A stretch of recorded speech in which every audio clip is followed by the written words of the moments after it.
என்ன ஒரு பொய்யான செய்தி உள்ள நுழைத்து பாக்குறாங்கன்னா 16-17ஆம் தேதி அவர் காவல் நிலையத்து அரசாவதற்கு முன்னால் எலி பேஸ்ட் மருந்து சாப்பிட்டாரு. 19ஆம் தேதி அவர் இறந்து போயிட்டாரு. அது என்ன? அது போல தவறு செஞ்சவங்களுக்கு எலி பேஸ்ட் மருந்து சாப்பிட்டா 2 நாள் கழிச்சா விஷம் உடம்புல ஏறுமா? 48 மணி நேரம் ஒன்னும் ஆகாத அந்த விஷத்தினுடைய தன்மை 48 மணி நேரம் கழிச்சு அவர் சிறைக்கு போனதுக்கு பின்னால எல்லாம் தெரிஞ்சிச்சதுக்கு அப்புறம் ஒண்ணும் கிடையாது. அந்த தண்டனை தான். ஆனா அந்த தண்டனை எப்படிப்பட்ட தண்டனை? பட்டு மோசமான தண்டனை.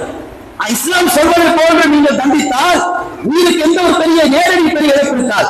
ஒவ்வொரு அடியும் விளங்கணும், உணரணும். இப்படித்தான் அந்த பிள்ளைக்கு இருந்திருக்கும், இப்படித்தான் அந்த பிள்ளையை கஷ்டப்பட்டு இருப்போம். அதனால அல்லா அப்படி ஒரு ஏற்பாடு செய்தார். 100 கசையடி கல்லால் அடித்துக் கொள்ள வேண்டும். ஏன்னா இவங்களே உயிரை மாற்றிக்கிறாங்களே, கரண்ட் பிடிச்சி வாயில வச்சுக்கிறது, எலி மருந்து எடுத்து வாயில ஊற்றிக்கிறது. மேலான பெருமக்களை, இன்னைக்கு அந்த பாலியல் தொல்லை கொடுத்தவன் உயிரோட கிடையாது. இவனால் பாதிக்கப்பட்ட அந்த பெண்ணும் சமூகத்தில் வெளியே துணிச்சலாக வர முடியாது. 2 பெரிய பேர் இழப்புதான். இதற்கு மூல காரணம் அவர்கள் பெற்றோர்கள். பெற்றோர்கள் சரியாக நீங்க உங்கள் பிள்ளைகளை வளர்த்தால் இந்த மண்ணில ஏறி இந்த அசிங்கங்களும்